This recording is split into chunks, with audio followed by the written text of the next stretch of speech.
due to all of their players not being able to get into the lobby at the same time. They haven't lost. APE lost their opening matchup, and now the two of them find each other here.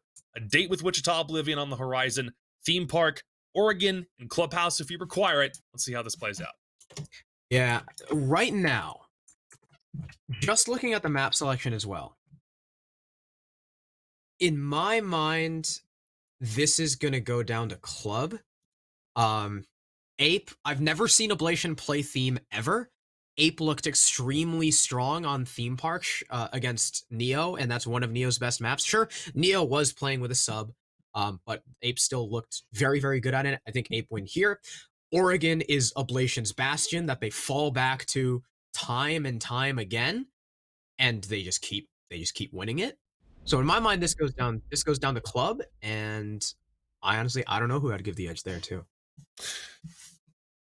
I kind of think neither team really wants it to head to Club, but in the back of my head, knowing that Oblation was forced by Moneyball to go to a third map on Tuesday, I think map 3 might just be inevitable because it's two CL teams, both of which have proven to be extremely formidable. I think Oblation has historically always exceeded everyone's expectations because they're a team that has a whole bunch of people who are Xbox crossovers who have shown time and again that they are capable, but it's not until they've been able to gel at a higher level in T2 where I think that they've really come into their own.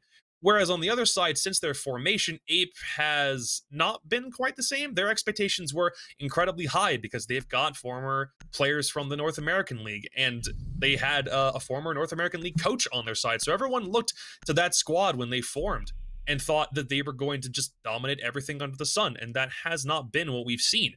So it's kind of the reverse than Oblation's side of things, but it's still an excellent matchup. They both definitely deserve their spot in T2, but how do they fare against one another when the stakes are like this? Yeah, it'll certainly be interesting. Finally, a battle of giants, and I mean, we've kind of hammered this point over and over again, but it's just weird that the only two Challenger League teams in the league are in the losers bracket. We kind of thought that one of them would be a shoo-in for the grand final. We just didn't know which one it was going to be. And we thought it would be through the winners bracket. Well, I would like to say that ever since the very first round, all my bracket predictions have been on the money. Since the first round, as in you thought APE was going to win their game, presumably, the one that they lost? No, and didn't I thought factor Aerial in. Rise was going to be. Oh, so you had that one right. I thought Oh, Oblation okay. were going to continue on in the winners bracket until they went to Aerial Rise, but they forfeited. But since then, everything has been correct. So, I'm not going to say who I thought was going to win this match. I said it before, but I'm not going to tell Twitch chat.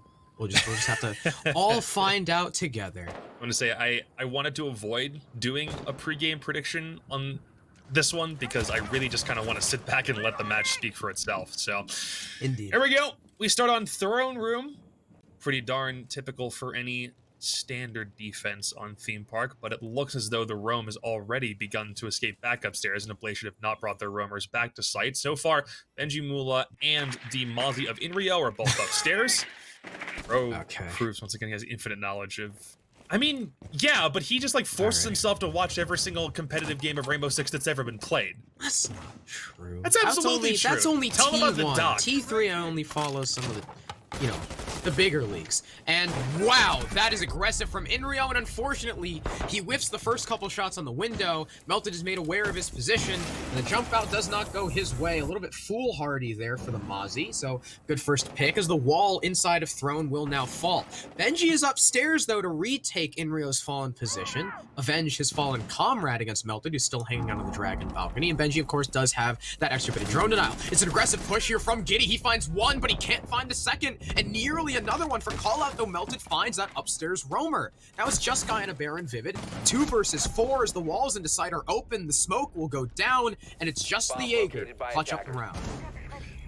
Very inadvised peek from Vivid as he gets taken down by Callout, and now Guy and a Bear in a 1 versus 4. Pressure will come back straight through the breach.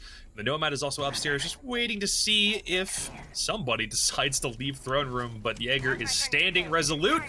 I'll try to knock this out for as long as he can, but his chance is already basically in the gutter. So how many kills can he get on his way out? Place your bets, ladies and gentlemen. Can he grab one frag before this round is over? Will he clutch it? Let's see how it works out. Here come the smokes. He has pressure from both angles. He's basically isolated by himself in split. He can hear this plant going down, but can't stop anything. If you put your bets on 0 kills before Ape gets the final frag, ding, ding, ding, ding, ding, ding, ding, ding, ding, ding, ding, ding, ding, ding, jackpot. That's the end of round 1. That was a, not even really a roam clear from Ape. That was the 2 roamers getting a little bit over-aggressive, and Melted just opening his arms and catching them both. The site execute as well, very well played by Ape. The wall was opened extremely quickly by both the Hibana and the Ace, and from there they had the yellow maintenance crossfire they needed. A gambit by Giddy nearly works out as he finds 1 kill, but unfortunately just whiffs 1 too many shots on the Ace of Callout, and from there the site falls. It'll be thrown yet again for this defense. Hopefully their roam goes a little bit more as planned. Now instead of the Melusi, though, they will bring the Mute for the extra bit of drone denial. Now all 3 of those operators on the board. Attackers need to locate and defuse bombs. If Inrio doesn't get aggressive and peek through the top dragon window, if Benjimula doesn't try to go back and cover for him again, then it doesn't turn into a 5 versus 3. No, sorry, a 4 versus 3. In the end, and maybe Ablation can pick the pieces back up, but it's only 1 round. It's not the be-all end-all, and it is definitely too far away to say that this is not unrecoverable for Ablation. Remember, these guys versus the Favelas are becoming the premier rivalry in North American Challenge League. These guys continue to go at each other's throats all the darn time, but Favelas isn't here. In fact, Favelas' spiritual successors, players from that team, have played on multiple squads against Ablation in the lower bracket, and all of them have met their demise. Now, Locate and defuse a bomb. both teams still do have 1 new roster move. Jay only recently joined this team, I believe it was a couple of weeks ago prior to the start of the season, and Ablation have not played with the same roster the entire time. They played with Arrow for a good portion of the season, and up until adding Benjimula was pretty consistent on that exact lineup. So the fact that we're seeing both of these teams with 1 new player is a pretty good indicator of things to come. Yeah, it's been they've both had pretty good performances too. Jay was nasty on the Sledge and the Buck from what I've seen so far, and Benjimula of course had that heater of a game on Tuesday. So that'll be cool if this match kind of turns out to be like a battle of the rookies. So far, Jay didn't actually see anyone in the last round, and Benji got killed by Melted. An early C4 rip will be heard by Jay, and he will immediately dart off of the balcony back into bunk, and the C4 from Giddy will thus miss. So a little bit of wasted utility there on the side of the defense, though. It appears that they're investing a lot more in their roam. You know, you have both the Mute and the Mozzie, or the Mute Jammers, Mozzie Pests, as well as the Vigil and the Mozzie themselves on the top floor, roaming around, trying to deny this cash presence for as long as possible.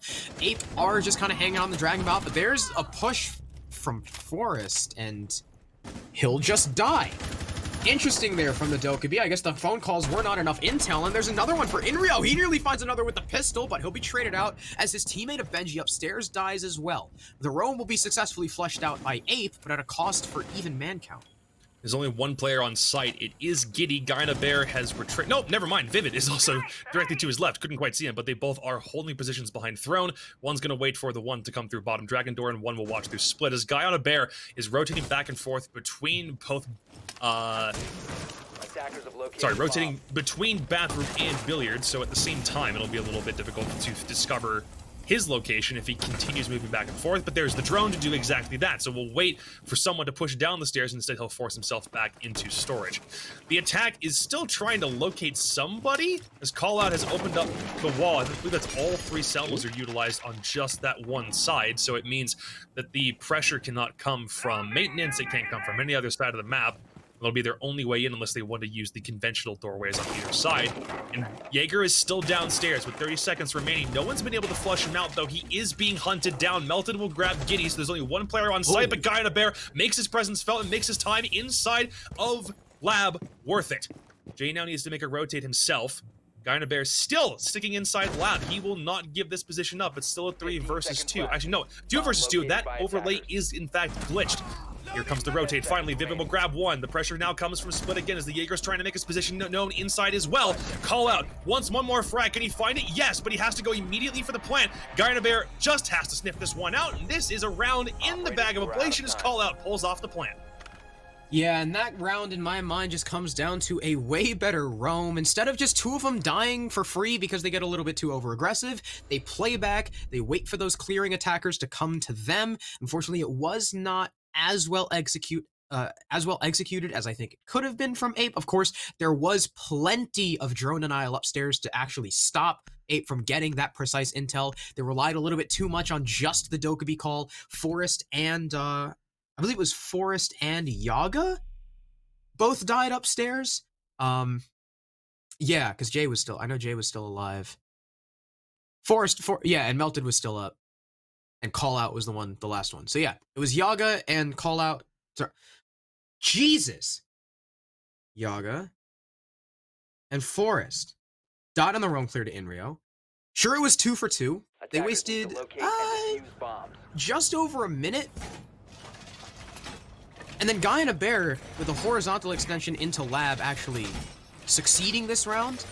Ape went for it because they didn't have enough manpower to just smother the site, and he wasted even more time and even survived through the end of the round, as well as getting a pick. So much, much, much better roam from Ablation. They understood that, you know, that site relies a lot around that top floor presence. If you exert that top floor presence, the attackers have no choice but to clear you. And Guy and a Bear on Jaeger that entire round is also a pretty wonderful example of not being able to leave anyone on Theme Park alone by themselves in any corner of the map. When you play the map, when you use it to its fullest extent on one that is as massive and as convoluted as Theme Park, this map honestly does fool a lot of people because it's deceptively massive. It's deceptively huge. So leaving one player alone and not doing a thorough enough drone game means that you just might be leaving somebody in a position where they need to be flushed out and you don't know that they need to be cleared until the round's basically dead and gone. That is the same thing that we saw with Ape not being able to locate Bear's position before it was too late. He grabs impact frags to the back end, and it means that Ape don't have enough people to come in and watch their flanks. So Inrio now has opted for the Jaeger instead, something we more commonly see, and Guy and a Bear will stick back and play the Wamai. But the roam game is still a priority for both teams right now as the drones come through, and most of top floor, aside from the bomb site, seems like it's already under Ape's control. Yeah, they already have most of their air jabs and stuff set up for that flank watch. They can go ahead and try and open the bunk wall. That's going to be where Callout is turning his sights to. Callout, who through 2 rounds so far is 4-0. Wonderful performance from the support players so far. We'll start to try and open it. Of course, there are mute jammers on that wall, so we won't be able to do it for free. The attackers have some utility clearing to do. I believe that was a nade that just sailed over to try and clear it, but I don't hear the ace charges going off, so I don't believe they were successful. The catwalk wall has now also been opened, and Benji Mula takes a significant amount of damage. He'll tuck himself inside of the break room. There's a lot of angles being held by the defense. They are not too keen on getting too aggressive yet again. Ablation seem to have learned from their mistake from that very first round and will play very passively. Wait for Ape to come to them. It's almost like a full-on rotate once you clear out all the top floor. Then you have a better assessment of where the defense is playing. But the problem is when you leave so much of that open real estate, and you kind of give it back to the defending team, and they can use it for rotates basically wherever they want. Though, with only a minute left, the odds of somebody rotating to that portion of the site that's already been droned out by any of the defenders is a little bit on the negative side. 52 seconds. The push from Ape still has not made anyone on Ablation really even flinch aside from Benji, but the push is now a double one from Cafe. But Guy and a Bear gets killed by Melted all the way back in Alphas. I almost thought it was a hatch kill, but no, it'll be the other side of the map instead.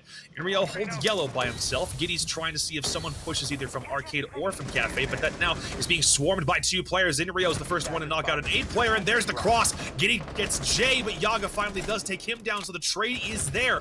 Benji needs to try to defend Kitchen all by himself, and Yaga still trying to clean up. It's down to Yaga with 2 straight frags. Vivid needs to find 2 more, and he's not able to find another one. Forest moves straight in through Kitchen, takes him down, and Ape, one by one, every member of Ablation falls. Yaga with a triple kill as well. Great stuff from him. The thing that really, really opened things up there for Ape was that very first kill from Melted. What an angle! All the way from initiation, through the wall, looking at the shield. Guy on a bear goes down. He's really the only man that can stop that push coming through Cafe door. Giddy is able to get the trade, but he retreats and gets swept up by Yaga. And from there, Cafe control goes into Yaga's hands, and he just goes off. Great stuff from him, and big part of why they won that round. Not just Yaga's 3K, but Melted starting things off and getting Yaga the control he needed to push in. Can never forget about those support players.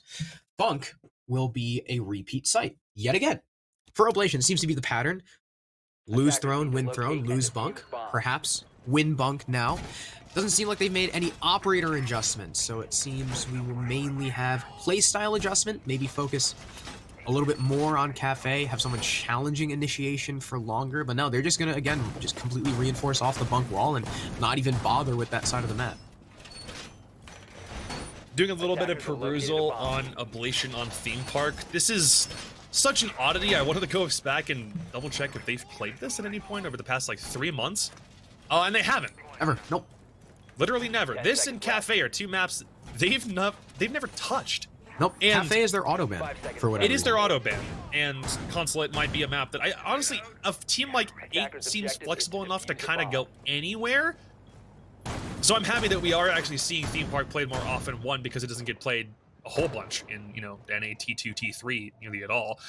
But for Oblation to go to something that isn't Clubhouse, Oregon, or technically Coastline is basically unheard of. If you're able to get this, I'd say, to, let's say, a 3-3 half. If APE wins 1 more and Oblation are able to win 2, I'd call that a win for Oblation.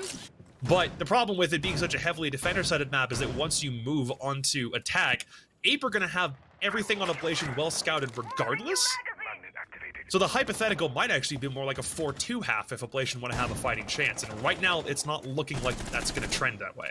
Yeah, I mean, no matter what, on any defender-sided map, you really want that 4-2. And the fact that APE already has their 2 is a little bit of a worrying prospect now for Oblation. You know, if they just don't want that half, they have to get 3 in a row, which they have not even strung 2 in a row just yet. It's been back and forth the first 3 rounds with APE starting things off. Yet again, Oblation will not really devote anything towards waiting room, opting to just open the walls a little bit and hold back from inside the site itself. This is the same angle that Benji Muller was trying to use last time that he got significantly lit up on, and now instead of nades, he'll just clear the signal disruptor with a Kali, but a change from the last round. Instead of Melted getting the first kill, he will be the first one frag. We move into half the round to go. Almost, I think that's all. Yeah, all 3 Selmas are actually being used on initiation wall, and it means that somebody can start forcing the issue against Oblation because their positions have basically been shoved all onto one side of the map because of APE's clear.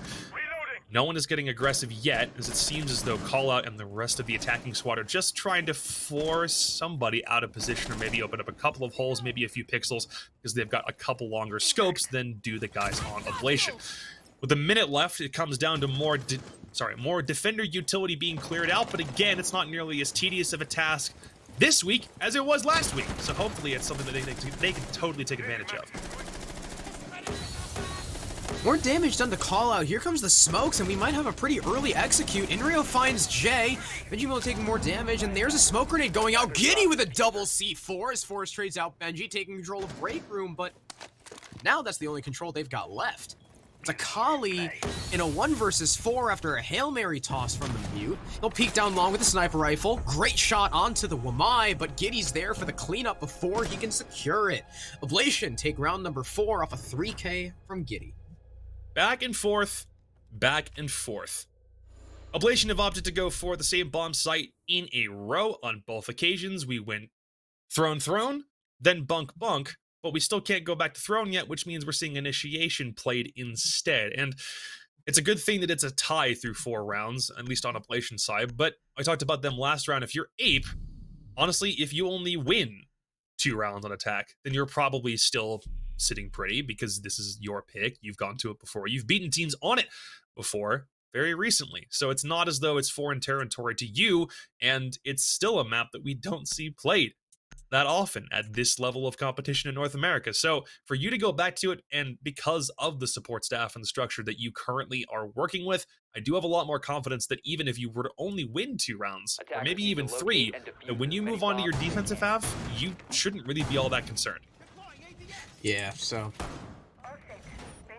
It was Giddy with the 3K, right? Yes, Giddy got the 2 kills with the C4 and then cleaned it up. Interestingly enough, Giddy playing the MP5K on the mute with the shotgun on the smoke. I wonder why. Maybe he just really likes the MP5. At this stage in the game, would it make more sense to really just to have one person worry about rotates on a map that never really has had to worry about rotates that I mean, much? Vivid's running the shotgun on mute, so now they have 2 shotguns. I guess you can get away with it, weird. unless the reticle change or the hipfire spread change that's pretty evident on the M590 right now is just so unbearable. Oh, I hate that, dude. That's Why like, did they? oh my God, Why did it they sucks, increase dude. it? It's so weird making rotates now. It feels like the spread is. I don't know if the spread is actually wider, but it feels like the spread is wider. Definitely feels like the spread is wider. Yeah, that last round, that was really well played by Ablation. Again, it seems like they've unlocked the secret to playing Theme Park, and it's just don't get too over aggressive. They played that really passively. Really good utility usage too. The attackers were forced to push him right into his toxic gas canister, and then there's the C4 to follow up. So Ablation, though, it looks like they are going to extend into Bunk, which is something that was definitely different than last round. When they were defending Bunk, they would turtle up. Now Office, they extend into the arcade side of things. But that doesn't look like where... That doesn't appear to be where APE are pushing mainly. They're going to do the standard cache clear. Because, I mean, all you got to do is clear cache and clear control, and bam, you're right next to the site. So we'll see if the trend continues. It's like the first time they defend a site, they get too aggressive. The second time they defend a site, they understand how aggressive they don't need to be and then hold back. So if the trend wants to be a trend, let's see if that ends up being the same case here.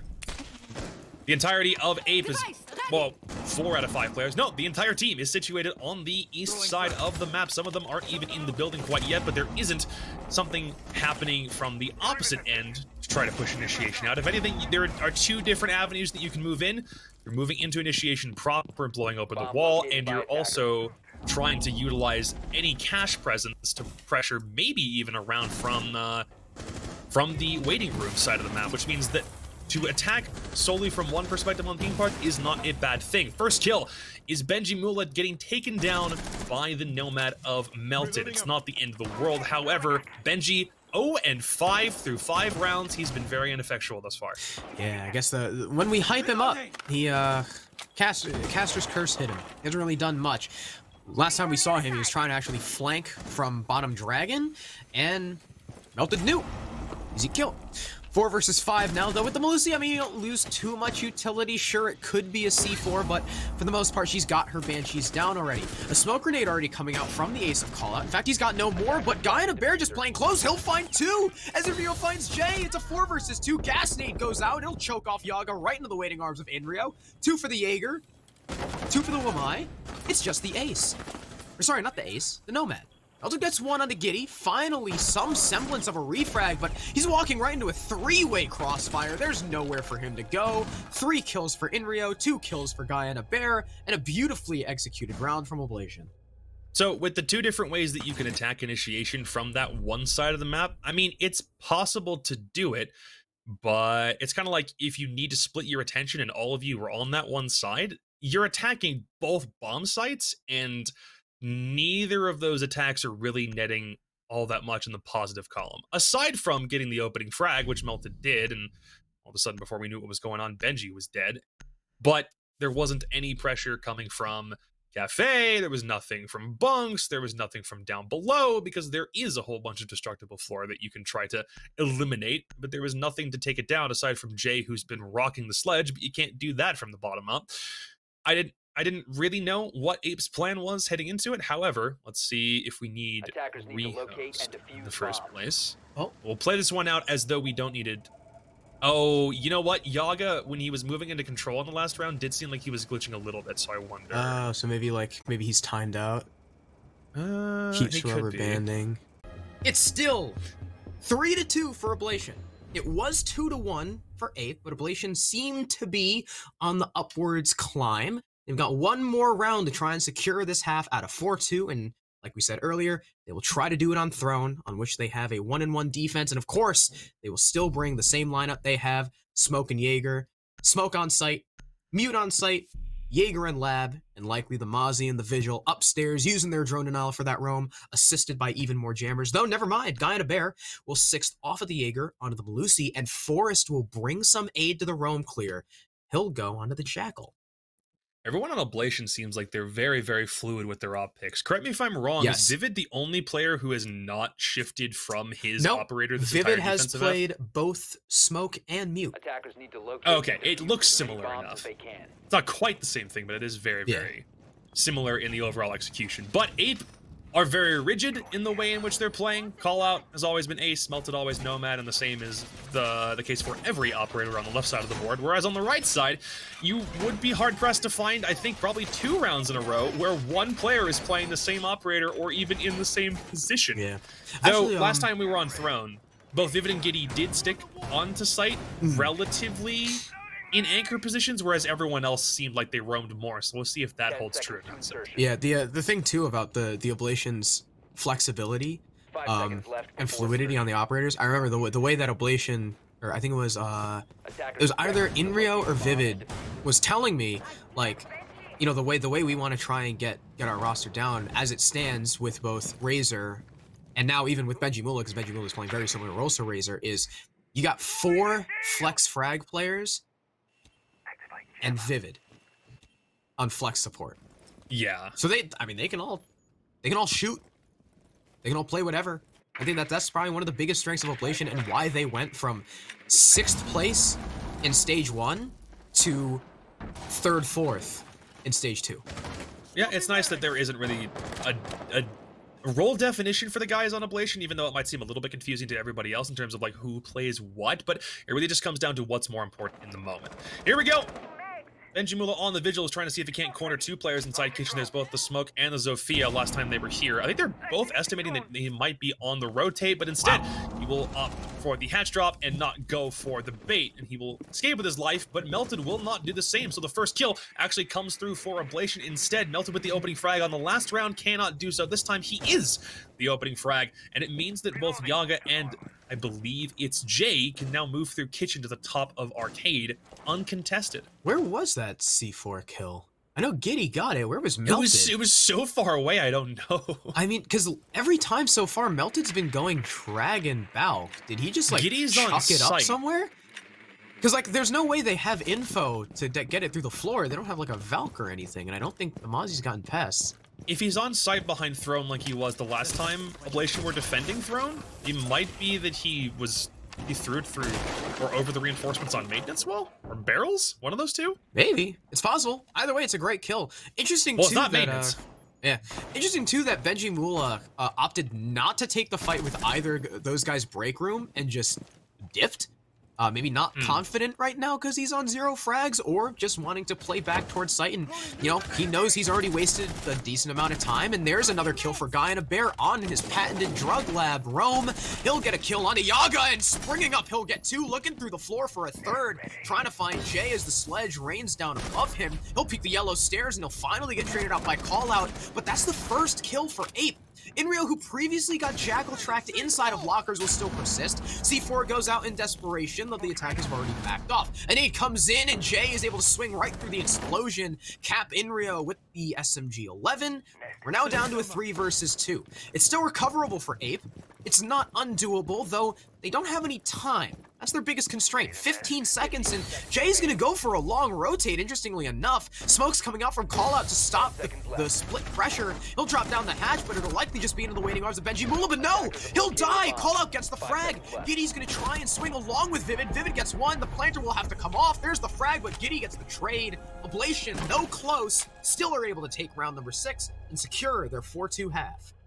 Pretty darn standard scoreline for a defense on theme, and now it will fall upon Ape to do better than a 4-2 half if they want to secure their own map pick. It was very, very well played because Guy on a Bear, the man, the myth, the Melusi, inside Drug Lab finds 2 frags, and Ape cannot effectively clear that side of the map until it's a 2 versus 5. And the way in which the Plant Execute came down to literally a 1v1 gunfight in the last 2 seconds.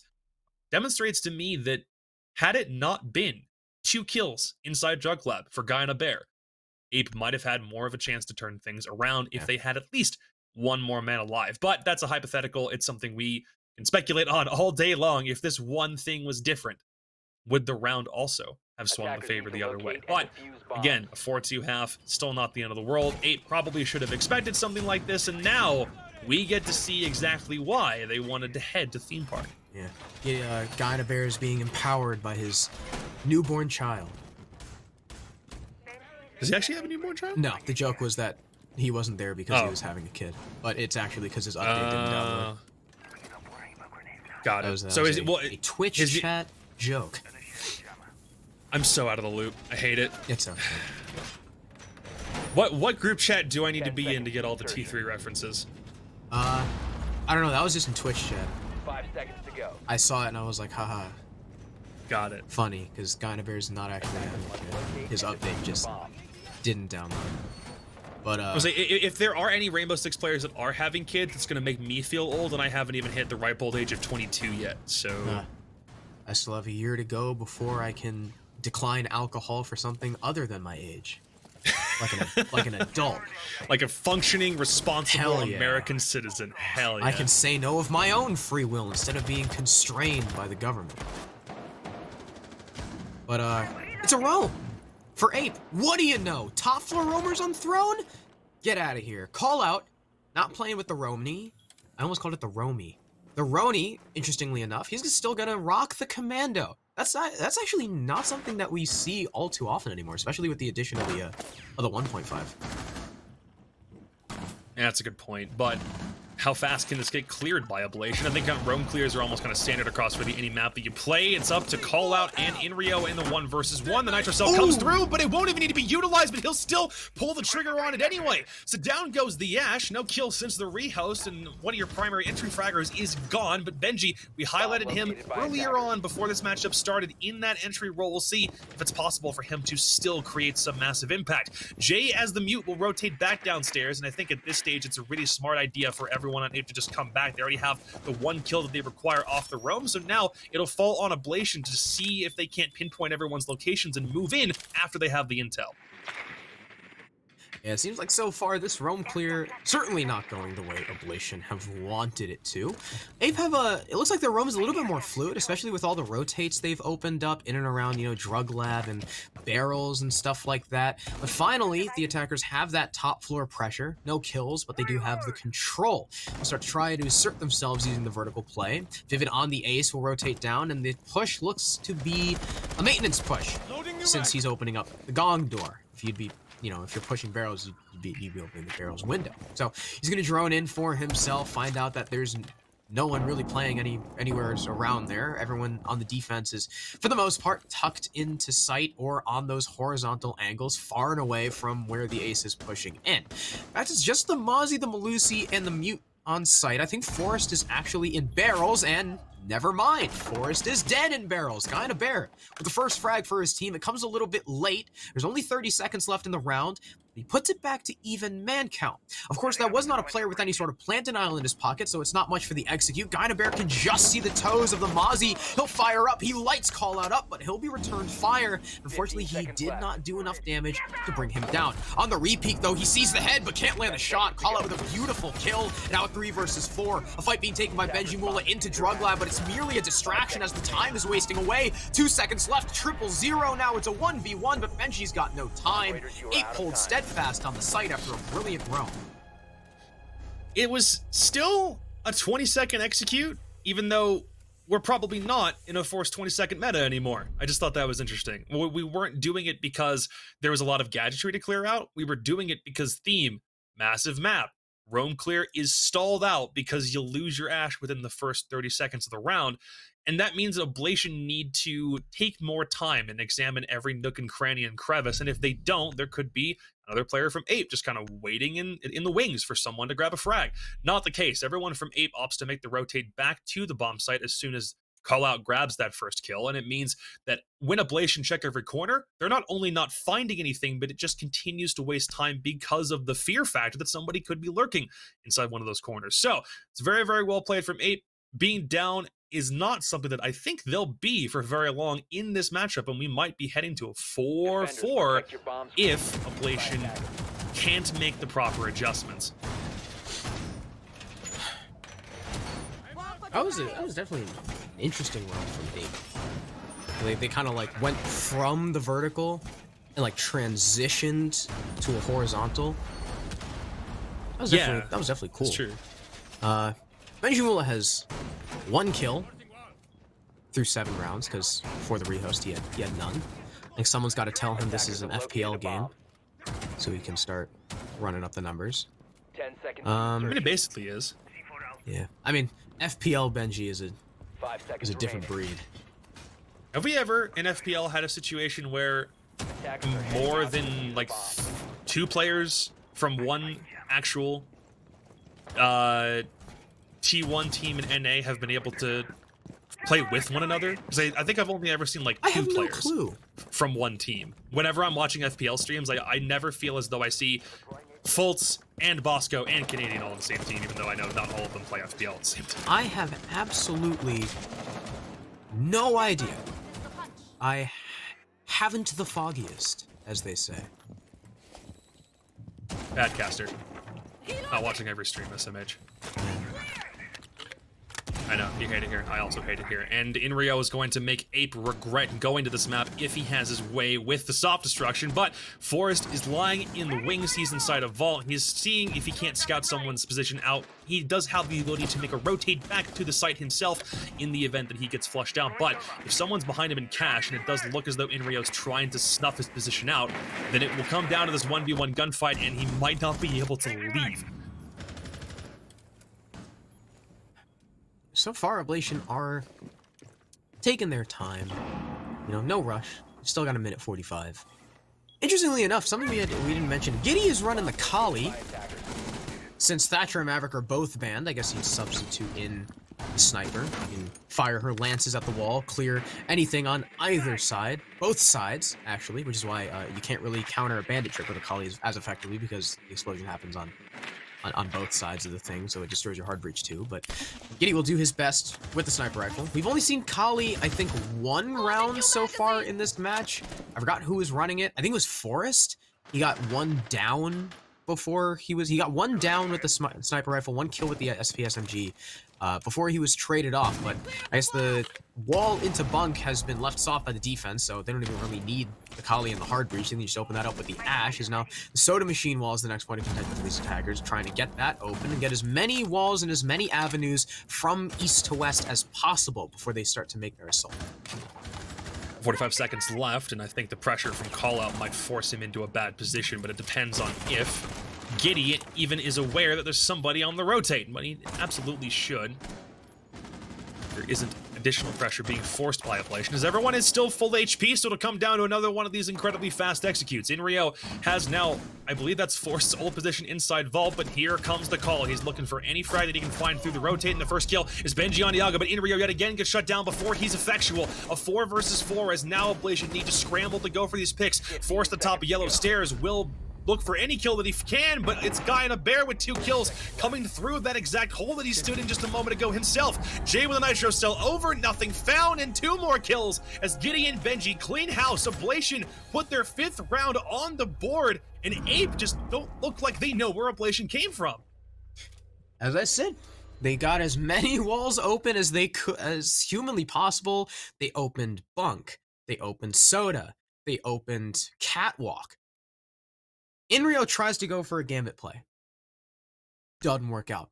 Sucks for him. Benji gets a refrag into sight. Then Forrest, who's stuck on yellow stairs and a major factor in this round, he could completely deny that cross into the site if there's no smoke grenades and deny anyone coming in from waiting room just by sitting on yellow stairs. But unfortunately, because both catwalk and soda machine were open, he didn't know where to look. So Guy in a Bear, that's easy pickings for him after he had already got one. And Benji looking like the engine is starting to rev up. He got 2 kills in that Attackers round, need to locate 2 for and Guy in a defuse as Bear, many bombs and as they 1 can. for Giddy on the Kali, which he will continue to bring. Now Ape will be the first team in this match to bring us to what a lot of people consider to be the quaternary site. Will bring us to Drug Lab. I like this. I really wish that Lab got a little bit more play from a pro perspective than it currently does, but the fact that we're seeing it at this level, maybe if you haven't seen the site played before, we can kind of give you a little bit of a preview about how it works. The top floor roam is going to be incredibly vital because of the amount of floor that you can destroy above the Lab site in particular to open up those vertical plays. And I do believe that's where most of Ape are beginning to position themselves, or they're setting up for what appears to be a defense of Throne primarily to help stop the roam. This is kind of the same thing we saw Aerial Arise do a lot when they played Theme Park only a couple of weeks previous to now. Or no, it wasn't Aerial Arise, it was Project Neo, wasn't it? Neo does this thing where they hold Throne like there's no tomorrow and see if they can't stall for time.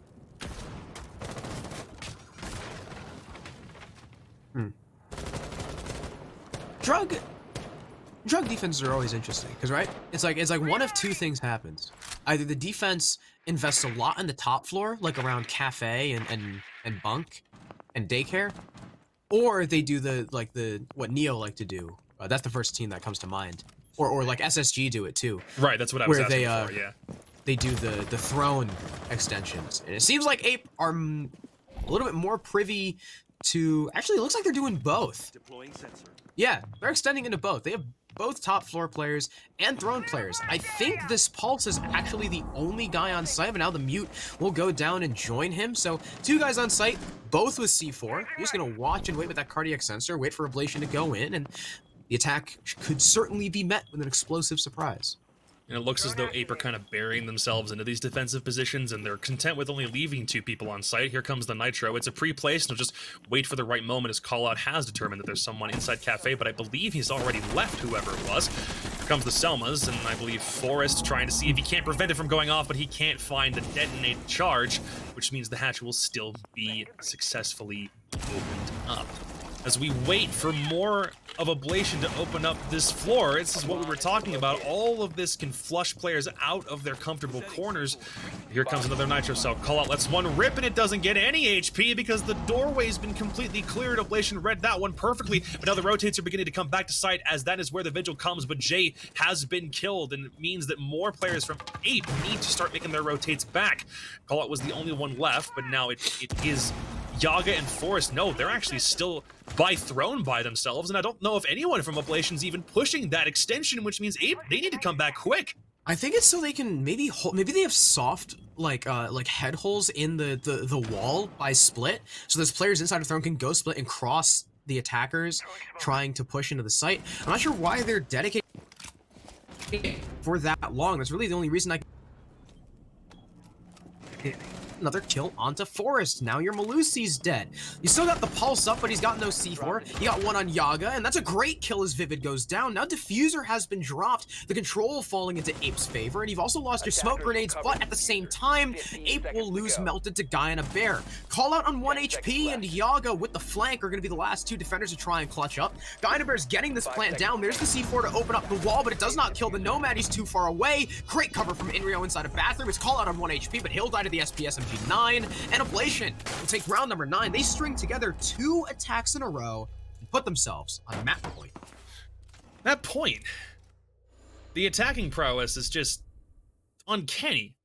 I'm looking at a situation where I thought we might head to a 4-4, or it was going to be everyone on 8 beginning to tie things up, but no, the past 2 defenses they've had have definitely looked way more disjointed. When we were on round 8, it was a bunk defense. Ablation literally opens up every wall, and it means that there's not a safe spot for Ape to sit and just kind of wait for Ablation to come to them. And then on the same round, We just see Ablation get a little bit more aggressive. They're not nearly as timid. It was still a late round executed of 4-4, but that wasn't the case when we headed to the last round because it was a 4 versus 2, and all the roamers who were across the map died when they went back to the bomb site. So Ablation just kind of held strong, knew that somebody was going to have to come off that throne extension eventually, and they made them pay for it. It still took a really, really long time for Ablation to get both of those rounds secured, so I wonder if APE needs to do a little bit of a better job on just stalling for time. If they don't allow Ablation all of that map presence or that respect nearly as quickly as they are, then that might be the way in which you need to play this out. Yeah, right. It's either APE have to either work on wasting even more time than they already are, or try and shore up their anchor game. Because, I mean, you can waste all the time in the world, but if your anchor game falls flat, then that doesn't really matter. So far, Ablation have had some brilliant executes in the last 2 rounds. The worrying prospect right now for APE is they won Throne last time, right? Either they lose the map here, or they win Throne and they go to their next site. They've played Bunk, lost it. They've played Lab, lost it. They haven't gone Office and Initiation yet. They really don't have a safe haven to fall back on to try and bring this closer to OT. They're going to have to take a risk. Either play a site they haven't played before, or bank on an adjustment to try and counter how Ablation have been playing this, which yet again would be, waste even more time or play a better anchor game. So being down 3 rounds on your defense, not a good prospect just by the way site rotations tend to work out. And I wonder, after APE handed it to Neo on Theme on one of Neo's favorite maps, I wonder if Theme, since that Favelas game, has just been a sleeper map for Ablation. The fight between Callout and Inrio across the map was the same as it was last time that they were on Throne, but the fight between Giddy and Jay will mean that Jay is the first one to get taken down, and Callout is also worse for wear off of his own fight with the Ash. Problem is, he had help also inside Office and still wasn't able to make the kill, which means the Ash is still alive. Forrest has gone for a jump out. He's going to try to enter back in before someone kills him, but I believe the window itself wasn't prepped. He just goes for a 1-punch and vaults in, but I don't know. He just needed to reposition himself quickly. This seems to be the call right now. Everyone's starting to come back relatively soon. The Jaeger's already joined the Mozzie back on the bomb site. It just leaves, I think it's Yaga, who has not come back yet. 3 players for Ablation now at the bottom of Dragon Stairs. It's just a matter of trying to hold them off at this stage. Ablation can go for the smokes and try to force in quickly. That's what they do. Callout with 1 frag, but here come the rest of the team. Wow. It's all blue across the scoreboard as Callout grabs 2 for his own, but now it falls on Vivid to find 3 more on top of the 1 he just nabbed. This might be the answer that APE required. That was weird. Ablation threw down the smokes and we're like, yeah, that's enough. We can push. They just triple pushed through Dragon. And so that's literally all they had going for them. And APE were more than happy to welcome them with open arms and a hailstorm of bullets. So APE didn't really waste a lot of time, but I guess the anchor game worked out because Ablation threw bodies at them, and now it's Vivid in a 1v3. What can he do with 20 seconds left? He's got an average of about 5 seconds to find each of these kills now. Melted over by Split, the other 2 to his left, and he is just locked in a crossfire. He sees the castle just after he peeks out. It's poor timing. APE playing this perfectly and passively, not wanting to fish for the kill, and 000 will hit. APE will take Throne. They're 2-0 on this bomb site, but like I said, now they're going to have to go to some either uncharted territory or unreliable territory. At this point, I think I'd go for uncharted territory, mostly because Office Initiation isn't inherently a bad bomb site. But the way that the rest of this one plays out will be based solely on this site selection. It is Bunk. All right. The reason APE lost this one last time, every wall on the planet, hard or soft, was victim to Ablation destroying it the last time that they were on Bunk. So the roam was suppressed because it meant that there were less places to hide. The anchor was suppressed because it meant that there were less places to sit. It's kind of the same thing. When you don't have something to just corner yourself behind, then what are you going to do? Shoot back. And if you don't know where the attackers are coming from, it's difficult to shoot back if you have a bullet through your own skull. I wonder how Ape opt to make their own adjustments here. It's a Attackers need to requirement locate at this and point defuse as because many we bombs still as they can. sit on map point for the entirety of Theme Park unless Ape can do this plus one more. Also, if we look ahead to the future, do they also go back to Lab if they were to win this one, or do they still pull initiation out of their back pocket and hope that they can win both sites that they've lost so far?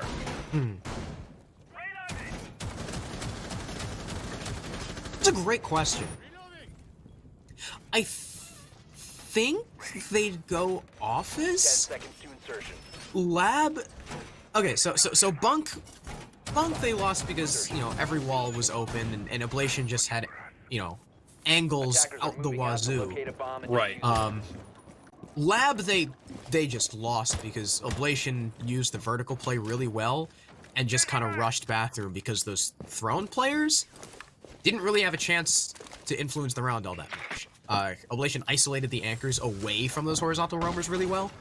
So I don't know if Ape would want to go back there. The way they've been defending Bunk with this initiation room office extension, I think kind of speaks more to, hey, if we can defend Bunk successfully because of this initiation extension, if that can waste enough time, imagine what we can do when that's the actual bomb site and we have even more resources there. That's a good point, and I do have to, I guess, hypothesize in the way in which Ablation will want to utilize their own gadgetry in this instance. I'm the English, Jacob. It's late at night, but that doesn't mean you still can't do your job. Come on. So I do think full top floor presence is good. Whether or not Ablation want to put bodies downstairs is totally up to them, but it also doesn't seem as though Ape have really bothered with this one. So this will be really one floor linear push. But the reason why Ape also lost this kind of presence was because they didn't put anyone on the opposite side of the map, on the west end, and all of their attacks were situated solely from the east end when they were attacking bomb sites on the second floor. So if Ablation can recognize that, maybe they have an opportunity to go from the other side and maybe force Melted out of position, somebody else in Bunk, before they really know what's going on. Yeah, and of course, Ape, seems like they've learned their lesson. Now they've taken Goyo, they've taken a couple more shields. Now that Wamai does not have it, praise the Lord. Thank you, Yubi. Still got his discs, though, and those will stop any projectiles that the attackers try to send out, but the first Goyo shield will fall. Now, that angle that Melted had been worried about, the one by the soda machine wall that the attackers used oh so effectively, will yet again be open and dangerous. Getting inside of waiting room as well will try and cut off the daycare door. He can almost spot the head of the Wamai over the box when the Mai will actually back himself even deeper into Cafe. Jay takes a shot from I don't even know where, maybe actually through the wall and break from the window rappel if that's where Benji Mula is sitting. I have no idea where Jay just took that damage, but there's 35 seconds left, and unlike the previous attack on this site, there's no picks. We're still sitting at a 5v5 when the execute is going to start to come down. Turns out there is a player on the rappel. Now to distract Callout for the time being, and Callout does not have a C4 to easily flush this player off. Vivid will be the person to start things off. He gets the kill on a Yaga, and there's two more as well. Ablation light up the scoreboard. There's finally a frag in the favor of Ape. Dynabear is down as well. It's a 2 versus 3 as there's no time to recover this. Nomad, another great kill from Forest. 2-on-2. Vivid and Benji need to clutch up, but Benji can't do anything. Bear goes down. It's Vivid. He'll try to get the plant down, but it's 0-0. This is an easy swing for Forest. And Ape were able to take their retry of Bunk. We will need all 12 rounds of regulation to decide Theme Park. It came down to the final 30 seconds. And within 5 seconds, it was a 2v5. Then about 10 seconds later, it's a 2 versus 1. As the only two players that Ablation couldn't find suddenly swoop in and get all of the kills. It's a wonderful post-execute stop from Ape because they don't estimate where both Forest and Yaga, I believe, were situated across the map. I'm trying to figure out who... It was Callout, my bad. Yep. So with both players up and alive, Melted, Jay, and Yaga all die, but it doesn't matter because you still left two of your better players on the board in really, really good spots where they don't have to rotate back to the bomb site. They're waiting for these cutoffs and these avenues for players for Ablation to walk into to force their way onto the site. they're not like downstairs or way across the map or anything. They're sitting and waiting the whole time. So that's an oversight on Oblation side of things. I know that they obviously don't want to do too much late game droning to acquire said intel, and you need to worry about your sound cues at that late stage in the round. However, it does fall on them for why they were able to secure a 2 versus 5 advantage with so little time left on the board.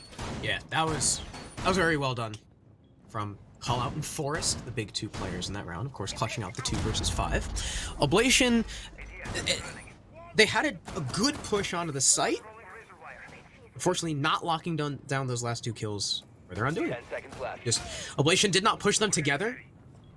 It was instead of, 5 maybe seconds left before insertion. collapsing on one guy with multiple players at a time, it was more just like Attackers are moving out to locate a bomb and 1v1s in defuse quick it. succession, and Callout and Forest just happened to be better. Callout is currently top fragging the lobby. That is not a sight that we often see. Of course, no shade to Callout, but it's just on the roles he plays. He doesn't usually get a chance to run up those numbers, but being able to play the Malusi a lot, Malusi is an operator that's very conducive to fragging. He's now on the Maestro, which is a little bit more of a laid-back play style, Attackers but have located an even a bomb. more fearsome weapon. And it looks like, instead of Drug, just like I predicted, Ape will go to Initiation Room Office as their final defensive site of regulation. They figure they stalled out well last time in the extension. They'll opt to bring the bomb site here. And Oblation will do your standard A bomb has cache been take. located. Probably open up the cache wall, go for this office plan. Cache wall will need to be the first thing to come down if this is meant to be effectual, and they also may want to focus more on control wall, but they only have 1 hard breacher on the board to be able to use here, so you need to use those Selmas very effectively, and if one of them gets stopped before an actual hole can be opened up, then it will make things a lot harder. But there has been one open in the bottom portion of cache, and we'll see if Ace wants to make the rotate down to the opposite side of the map, maybe if he wants to pressure from sorry, not in control. If it wants to pressure from kitchen, maybe open up initiation from the opposite side, that is in fact an option, but he does still have 2 Selmas in his back pocket to use. No one is pressuring from arcade or cafe or that side of the map at all, which means Ape basically can put their backs to it and have the assurance that they won't be pressured on that side, and they can just fire through holes that they've already created and hold steadfast to their own defense. No HP has been off the board aside from a little nick on Melted, which means Oblation can still technically lay claim to quote-unquote winning the round, but they're on defense with so little time left. It might be more effectual if they don't start to pressure someplace else as of right now. Yeah, and I mean, as I say time and time again, if the man count is even as the clock ticks away, only serves to put the defense in a greater advantage. You as the attackers have to push into their held angles. And typically, it's easier to get trades on the defense than it is on the attack, but so far, Inrio's gonna start things off for Oblation. He'll get the opening pick. Down goes Jay, who's unfortunately trapped inside a vault. Plant is gonna start to try and go down as Benji with good cover will take out Callout. Vivid is gonna be able to stick it behind the minibar. There's no counter for Ape. It's a 3v5 post plant for the defense to try and clutch out, and all they've got right now is damage on Inrio and Benji Mula. Positioning certainly not in their favor. The C4 not working for Melted. Yaga takes out Benji. Forest is refragged. Inrio gets another despite the low HP. It's Yaga in a 1v4 to save the map, and he's got 20 seconds to do it. Find a headshot onto Inrio. Doesn't matter how low you are, one shot is still a headshot, but he can't find the counter swing onto Giddy. He just peeks out of waiting and drops the last defender. Oblation will take round number 12, and the uncharted territory proves to be the undoing of Ape. There was no cover on the final round for defense. That was it. Melted had every opportunity to swing from his own hole at the top of Yellow Stairs and doesn't take it even after his teammate dies, and all of bathroom pressure is forced under Oblation's control. For Oblation to have won Theme Park is a massive, massive statement. Break Oblation's undefeated streak since stage 2 of CL, or will Oblation just continue their momentum, take this map, and knock Ape out? Again, the winner of this game, as Aerial Arise has been confirmed for the grand final. They just won their winners final against Wichita Oblivion by, I think, a much larger score margin than a lot of people thought it was going to be. The winner of this game will play Wichita Oblivion in the losers bracket final, and the winner of that will face Aerial Arise. Of course, we got to get through Oregon first. First ban will be Thatcher. No change there. New meta. Same Thatcher. He's still extremely powerful, and teams just don't want to deal with him being up. Basically, what was it? banning Thatcher hurts the attack more than leaving him up helps, is how I've heard it put. Yeah, and that's been incredibly evident this entire season because I think there's still only one map for which he's been left up. That was the Ablation game from Tuesday on Club, I believe. Yeah, that was the very first time. Actually, wait a second. Yeah, it was map 3 of Ablation versus Moneyball. The two bans were Habana and Maverick. Yep. Maverick has also seen a massive ban rate as well, and in the case of both of the maps that we've played in this series, he will be banned out at the same rate that Thatcher will, and instead a Cade and a Valkyrie will be taken off the board. So 3 of these bans are the same as the previous map with Valk gone, but the difference is that Mira can now be played on Oregon and Cade cannot this time. Yeah, of course. With the Thatcher Maverick ban, Cade becomes your worst nightmare. It is really hard to clear out those electro claws, so you just don't want to deal with that. Funny enough, too, Clubhouse is our next map, should we need a third. And if we need a third, I guarantee you, we will see Thatcher left up yet again, because one, you just don't want to deal with Hibana on Clubhouse now with that new rework.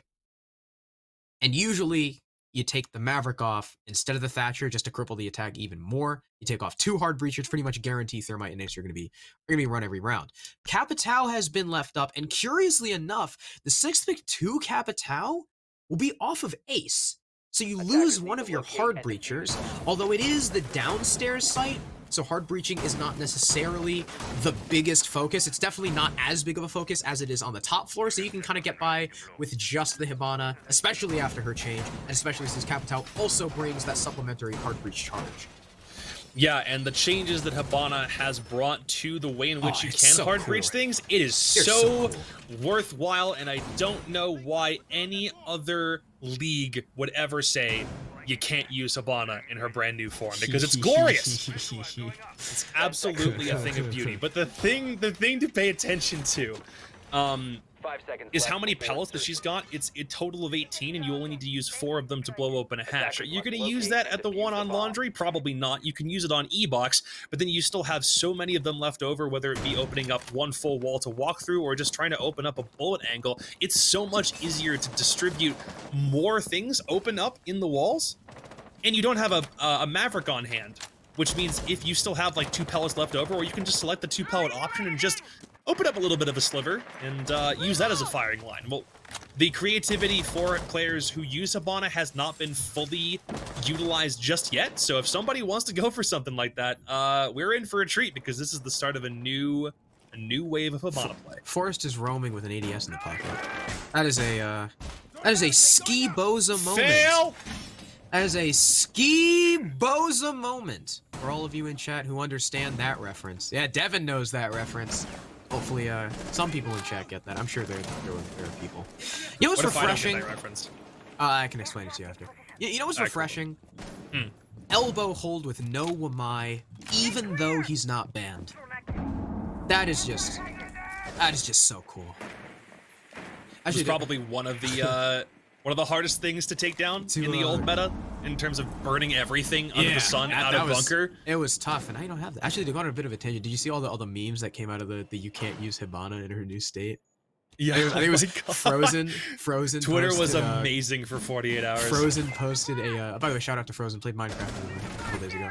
He sent like, oh, you know, you have to pretend Wamai has a shield and one more disc. Attackers are required to chuck a flash at spawn when they spawn in, and if you see Wamai, you're not allowed to shoot. You have to pretend like the shield is there until you clear it. Oh my gosh. Well, in this case, at least we're playing in the way the scene should be played. Here comes Forrest straight out of Harry Potter. Benji takes him down before he can do anything. That seems like a very ill-advised push-up, because he wasn't even ADS'd, but now it leaves Ape in a position where they no longer have Jaeger to use to help stop this advance. With less than a minute to go, it looks like most of the pressure is on the backstairs side of things, but everyone on 8 has come back to the bomb site, so everyone is here. The E-Box hatch drop, but there is still a cross. Inrio and Guy and a Bear both with 1 kill apiece, 2 versus 5 now, as Melted has to rotate from his position on Laundry Stairs, and Call Out needs to do something to help his teammate out in this instance as well.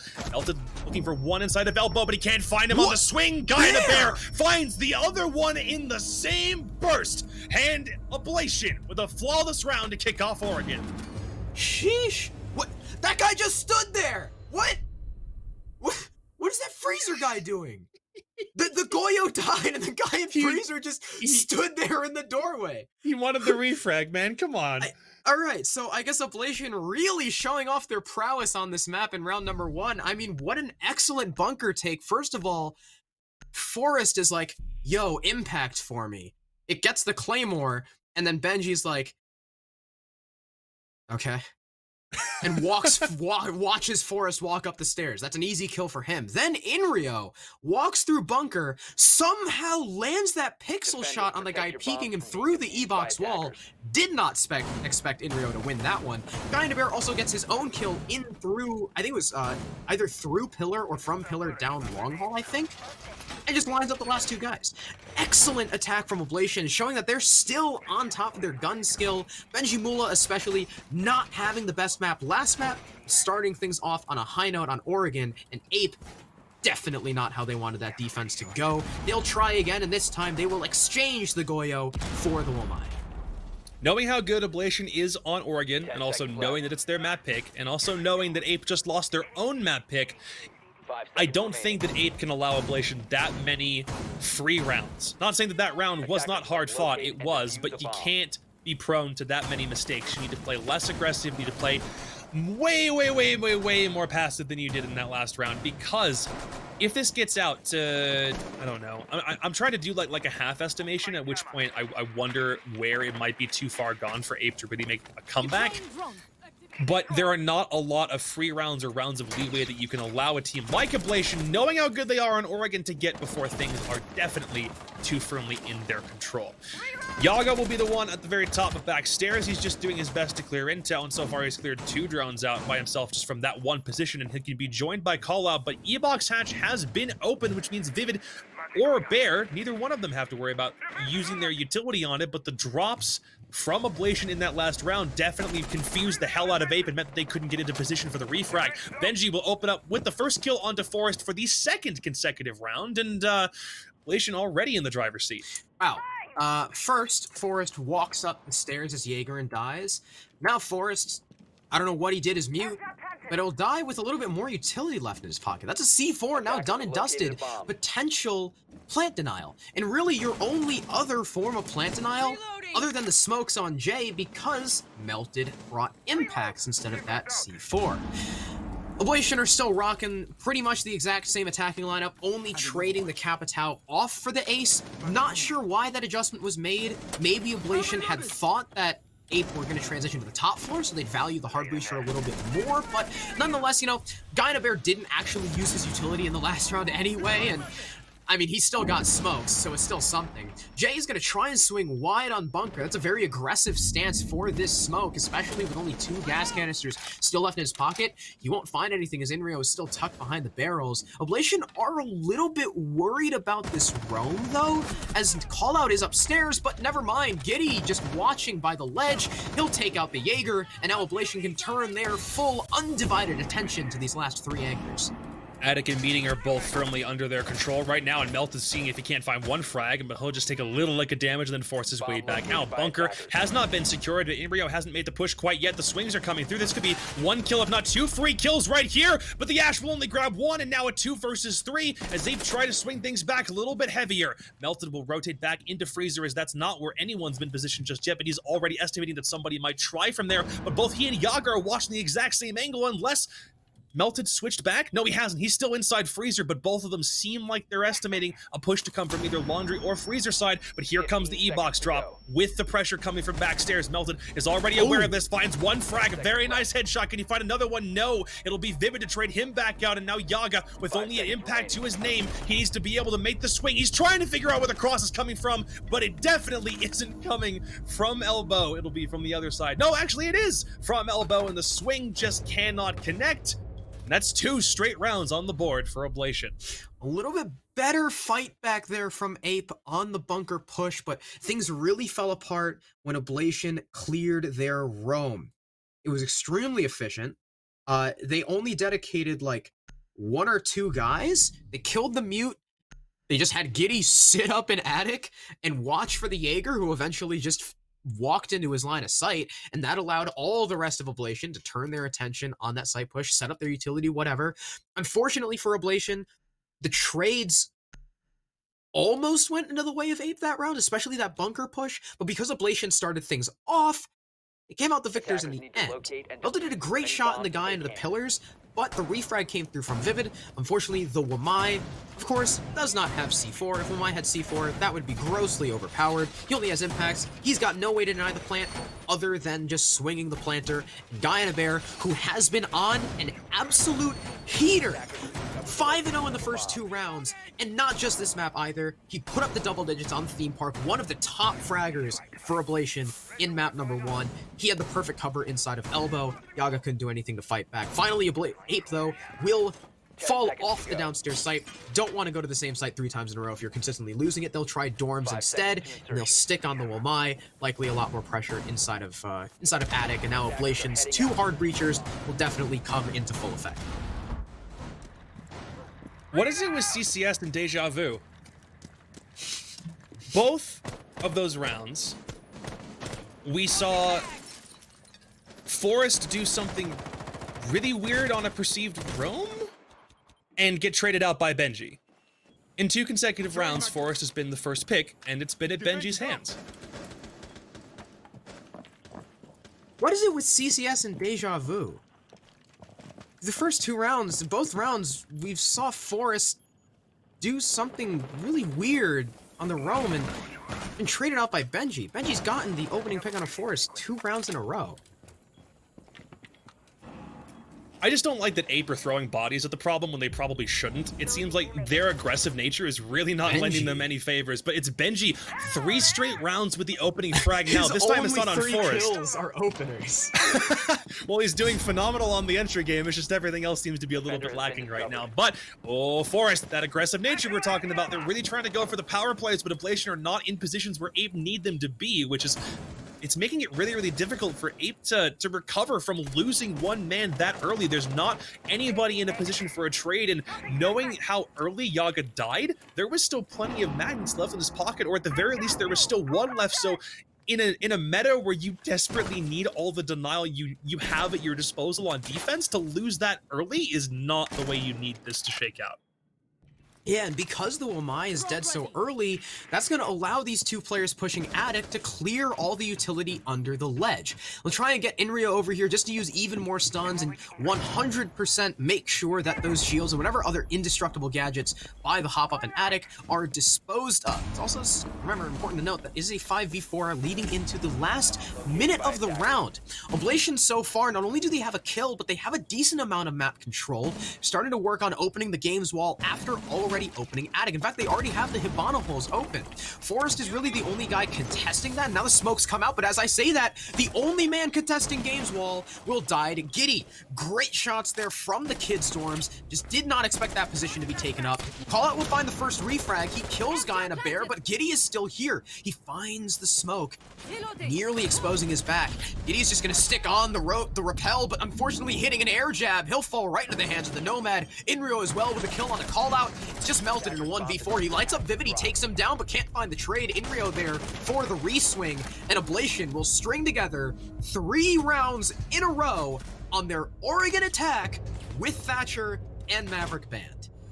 Death for Ape came from all sides at the most inopportune moments possible. You had pressure from White Stairs coming up Armory, on the window on Dorm, someone trying to pressure Attic side. There was every position on lockdown from Oblation when it should have been locked down by Ape. The kills were hard and fast, no one in position for trades the entirety of the round because we ended in a 1 versus 3. Only 2 kills could have been secured by Ape by the time the round found its conclusion. And Ape don't have an answer. We're heading back down to Laundry and Supply for the 3rd time, and Ape haven't won it once. I mean, it's still arguably a better site than either of the kitchen ones, but you've lost dorms and you're unwilling to go back to it. At this stage, you're looking for any ray of sunshine, any real silver lining, and that might just be the 2nd time that Ape were on Laundry. It was closer than the first time they defended Laundry, because round 1 was a flawless round for Oblation. But if that's the only thing that you can rely on, the one ray of hope out of 3 rounds of absolute decimation is that, oh, well, the second time we were here, we didn't lose it as bad as the first time. Then I Yeah. very much question where Ape's heads are at collectively right now. It's like if you trip down a staircase and break both your arms. Attackers' objective is to locate a bomb. And then later, 6 months later, you trip down a staircase, but this time you only break one of your arms. It's like it's improvement, but it still sucks. It still really Like, hurts, dude. Yeah, like, I don't know if I agree with this decision from APE going back down to laundry again. That's just, I don't know. That tells me that they don't really have a lot of confidence on dorms or even an offsite to just try and throw Oblation off or you know, take a risk. APE don't want to take a risk. The difference is in the details. So let's look at what things might be different. There's still Mira?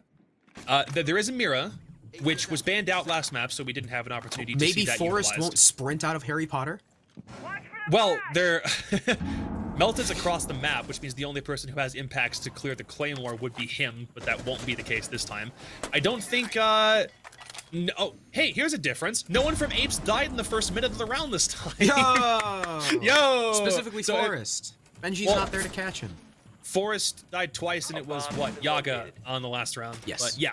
So they're playing more passively, which is something I said they needed to do at the start of this game, because as soon as they lost the first round, I was like, all right, Oblation winning attacks on their map pick. When they go to defense, they'll be unstoppable if you allow them to get on a roll on the attack, and so far they have done that. But the differences are very minute, very minimal. They might make all the impact in this round. Because look, Forrest is actually safe this time. Yeah, Forrest is sticking in Harry Potter, and there's still half the round left. Callout is even there for support with a deployable shield, so great stuff so far, and Benji Mula trying to get aggressive and bait Forrest out for his 4th opening kill straight will eat a lot of damage, down to just about 20.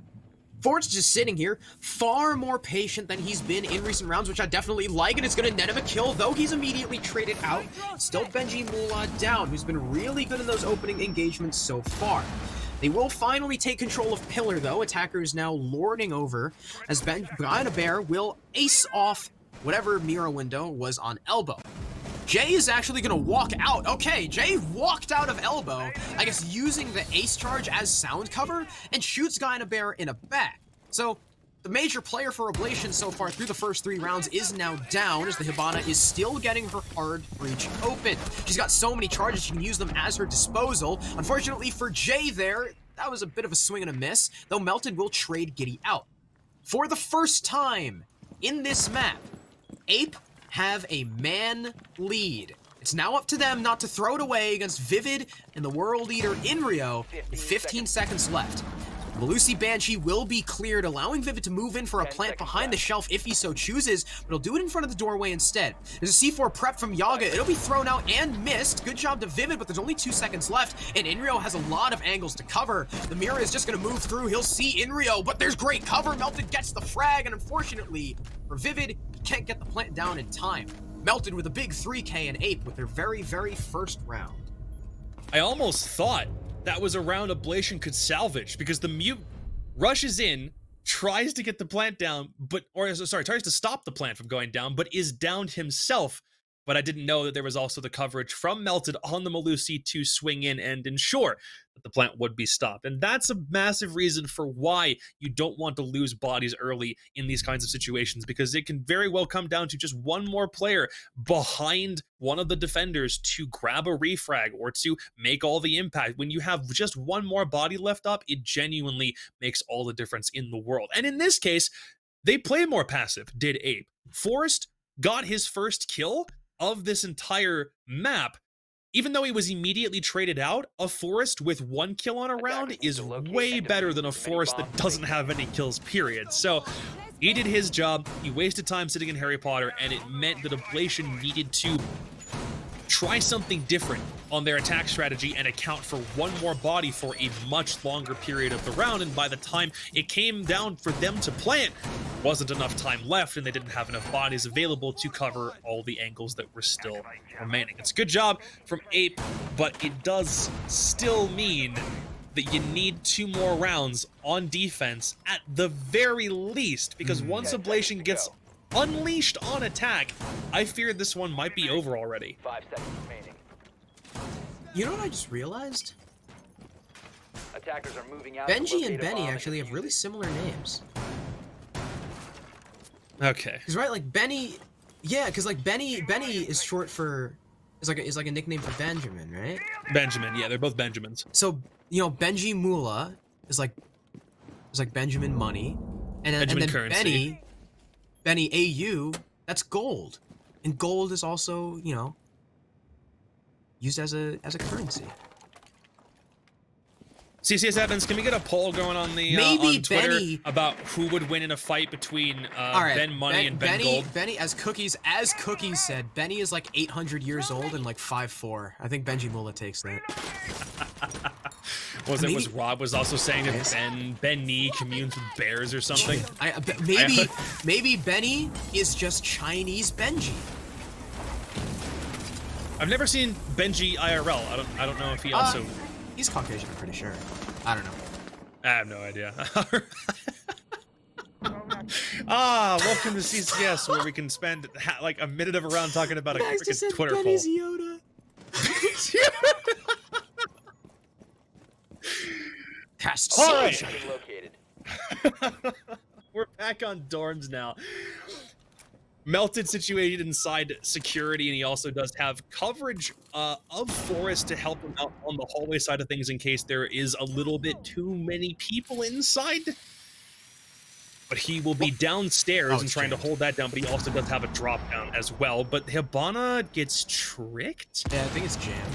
Yeah, I was going to say, yep, there comes the Ash Charge, here comes the Nitro Cell. That will be used to stop the rest of the pellets from going off, which means, well, there's still 6 more, so Vivid can't even open up a pathway through the games room wall, and instead he's only able to open up sight lines at this stage, but I think he will still do that, so at the very least some positional advantage can be gained from still sitting inside of the walk-in closet. But for right now, Melted will abandon his position inside security, but looks as though there's a bit of a white stairs trade as now he's forced his way back up. Yaga has position inside bunks as well, and Ape are standing pretty darn resolute, and now it's forced to get the opening pick himself instead of being the opening frag. He gets the opening frag.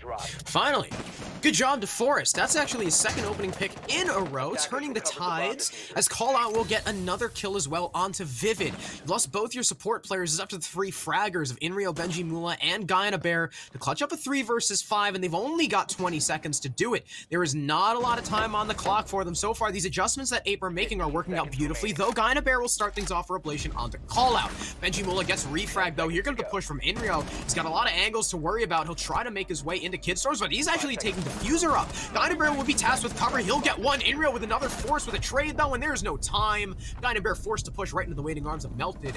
8 will take round number 5, and they are 1 round away from tying us up at an even 3-3 half. Little bit of Caster's curse here, and I'm sorry for pointing it out, but the instant you say Guy and a Bear is taxed with the cover, he un-ADS's at the wrong second and lets the planter die. Listen, man. He's still got his frag. That means the round's he did not still on get his him. frag. But Ablation were stalled out for a lot longer than was estimated to be. I think a lot of it did come down to what a lot of people might assume is kind of a sacrificial play to use your Nitro Cell for the task of clearing X-Kairos off of a wall. I think he actually thought that, like, because the closet is so small, I think he thought Vivid was going to be close enough. I think he was going for the kill, and it was just like the bonus of also getting the X-Kairos. Well, yeah, I suppose that's true, but you want to know what stops Ablation kind of dead in their tracks and forces them to readjust and go for a plant, probably where they didn't want to go for it. It's because that wall was still basically shut. Yeah. You can open it up for a sightline, but because Hibana wasn't able to open up a big enough hole for her to walk through, for Vivid to get through to go for the diffuser, that's it. And Ape had all of the people still back on the bomb site that they needed. Force getting an opening pick obviously helps massively, so Ape are starting to turn things around, but now with 2 rounds won in a row, we're heading to a tertiary bomb site. We're heading to kitchen dining, and Ablation can attack this from so many different sides. They have done this so well against every team that they've faced on Oregon. So I would question how prepared Ape are for this multilateral attack that Oblation are surely going to be bringing out. It looks like Oblation are going for a small tower push, at least from the initial spawns and repels. They don't have a thermite, so they're not going to be able to do the thermite thing where you reach the top of the small tower and it actually goes down, like, opens the top of the wall too. Giddy's actually getting spawn peeked from the game's window. Interestingly enough, there's broken glass. He hears it everywhere. He doesn't know where to look at, and he's going to be, I mean, at pretty much like 5 HP, 5 to 10 HP for the rest of the round. Now, of course, you know, he's Nomad. That's not the biggest thing in the world. You know, it's not the entry, it's not the planter, so they're not susceptible to too much, but it is the flank watch. So if whoever's trying to flank against the Nomad, if she's in a position to stop it, if you just land one bullet on her, you can almost get that off successfully. Jay is getting forced into a really uncomfortable spot here. He'll lose half of his HP from the cross, and it'll be Guy and a Bear to take him down as he pushes into the hallway. So that's the Maestro cams can still be utilized, but not any of their control. And now Showers has basically been assumed as soon as Ablation want to make their push in. We'll have to contend with the Wamai against the Goyo shield sitting in the 90 corridor, but at least for the moment, they can take this as soon as they feel like it. Giddy is looking for an opportunity to vault into the window and maybe try to take this down, but the magnets will still be there, and one more flash will be prevented from utilization as the magnet will take firm control of it. And it looks as though the Nomads just decided to force it off the window instead. So it's still solely a small tower push. It's really linear from Ablation, but it still absolutely can work if everyone's watching each other's crosses. Benji Mula now, all of Showers is under his purview. Melted's been backed and forced into a bit of a corner, but he still has help from the Wamai if he needs it. Right now, we're kind of in a bit of a stalling moment. APE have one man down. Melted now takes a massive chunk of HP down, but here comes the rotate from Forest. We'll see if this plays out. C4, Hail Mary for call out, but it does not find anyone, as in fact Benji Mula takes out Melted. 5 versus 3 leading the last 45 seconds of the round. The smokes have already been expended, and actually no, there's one more from Guy and a Bear. Unfortunately there for Yaga, his flank is covered. I talked about Giddy maybe falling pretty easily, but the prone angle works out for him, and Benji Mula spraying through the smoke finds the headshot on a Forest. It's a 1v5 for call out with one down, and it's a flawless round for Ablation on Dining. Secure their 4-2 attacking half. And they only need 3 rounds on their defense to win out this match. Let's remind everybody of the stakes real quick. This is a lower bracket semi-final, and anything in the lower bracket is automatically an elimination series, because APE have lost one game at Ablation while they were forced here because they needed to forfeit their first ever game of CCS. Whoever loses is gone. The Elimination Chamber of CCS claims souls every single week at this stage, but whoever wins is facing Wichita Oblivion in the lower bracket finals with an opportunity to head to the grand final next week. We're so close. We are so close for one of these teams to possibly make it. I would argue that no matter who wins this series, they would defeat Wichita Oblivion. I'll make the call right now.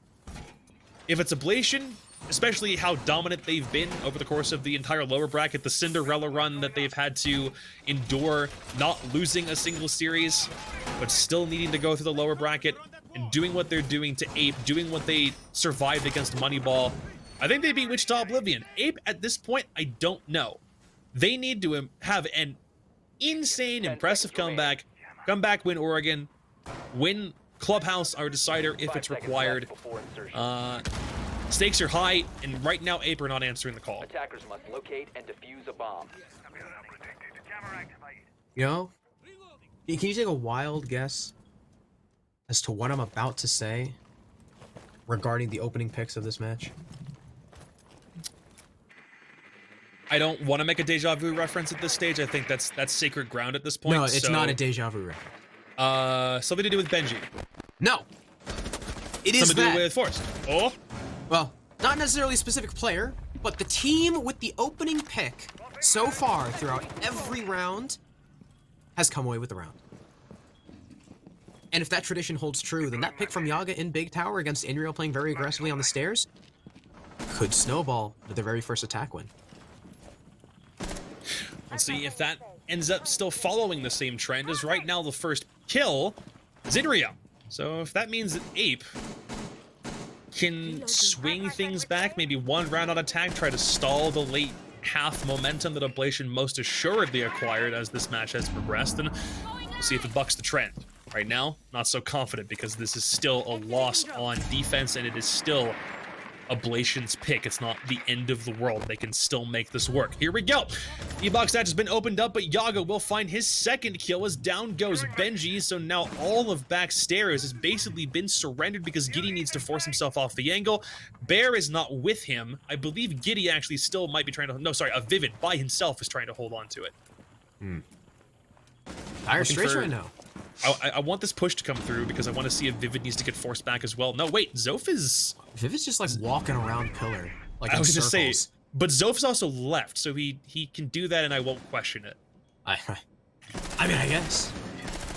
All right, Guy in a Bear. He wins that? All right, Melted from behind the barrels and bunker is going to get slammed by Guy in a Bear on a very aggressive peek. Giddy is also waiting for a drop and daring for a drop in a freezer hatch. That one pick from Ablation may have just increased their possibilities to win the round, as Yaga is still on low HP, mind you. One bullet from most of these weapons will bring him down. The Guy in a Bear falls to call out who's retaking that position. That is a fantastic shot from Forrest. Giddy will trade him out, but he's the only man left in a 1 versus 3 and no C4. Oh no, he's got the C4 in his pocket. And what a shot on a J. Diffuser has been dropped. Giddy knows exactly where it is, but Yaga is low. Call out is full HP. So going into these engagements, Giddy is not going to be at the advantage. The C4 could find a free kill. This would be the 1v4 clutch should he find it, but the drone will confirm his position, and now the attackers know exactly where he is. He's going to dip through the rotate again. He'll try and peek long, but an attacker is holding this angle with their rifle. They could easily find this kill. It's a double stack up, and he can't even find one. Yaga with a big 3K, and yet again, the opening pick turns into a round win. APE take round number 7, their first attack. That's exactly the push that APE needed to make. Pushing down long with 2 players that have long-range scopes, and the thing I wanted to do was just shout to Giddy, don't look. Like, don't peek it. Because, I mean, he was obviously going to, but when you see both players, the silhouettes, the outlines of both of the remaining attackers swing towards long, I'm like, good call, but also, dear God, this man's about to get smoked. Yeah. Well. So, APE Force 1 back on attack. Dare I say we see an attacker-sided Oregon? Attackers need to locate and defuse as many bombs as We they saw can. an attacker-sided... no, we didn't see an attacker-sided theme. We saw a very defensive-sided theme. Yes, it was a 4-2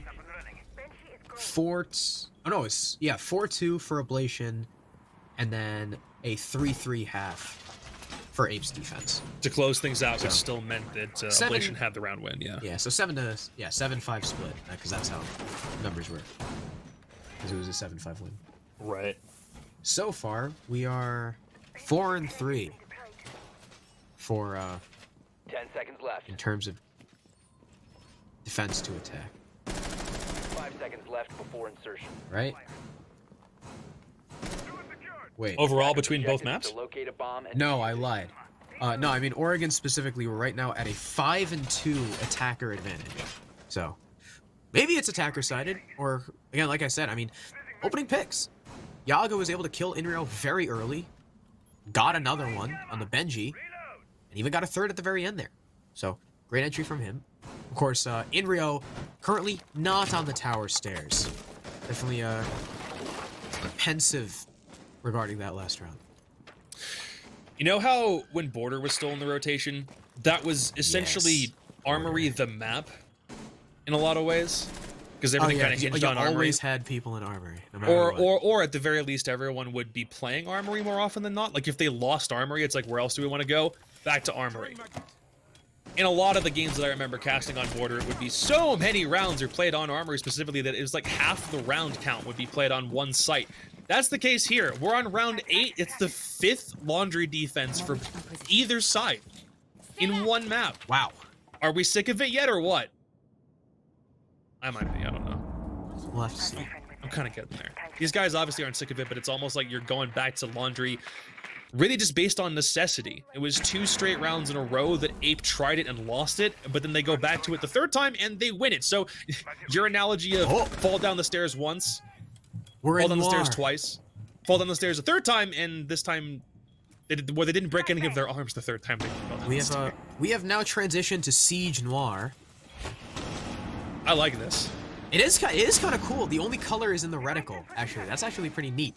Smoke grenade goes out to try and choke off the player on the tower stairs. That's Yaga, who has not gotten an opening early pick this time. Still 5v5 leading into the last minute of this round. Some utility has just been destroyed, whether it be one of the hard breach charges or an ADS or what have you, as there's attackers stacking up on this E-box hatch.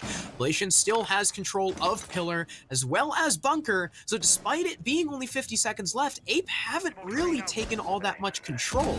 Another gas grenade will go out, just halting Yaga even more, but Forrest will take that opportunity to just drop the hatch, and he'll get the quick flick onto Vivid. Giddy and Benji, though, will get refrags of their own, and the tide turns into OBLATION's favor after that initial pick.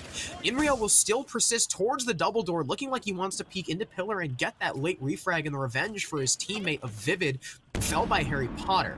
25 seconds left, and a C4 will ring out. Giddy with his second kill. There's still players inside of Elbow. The Gynabear gets a little bit too aggressive for his own good. The smoke grenade goes out to choke off Freezer, but unfortunately, he doesn't know Inrio's tucked in the corner. Silent is the Jaeger, and he'll strike. It's just Melted in a 1v3. He tags up Benji, but he's got no more time. Pistol out, cannot find Giddy. As Gynabear DCs, OBLATION will take round number 8 in the black and white contest.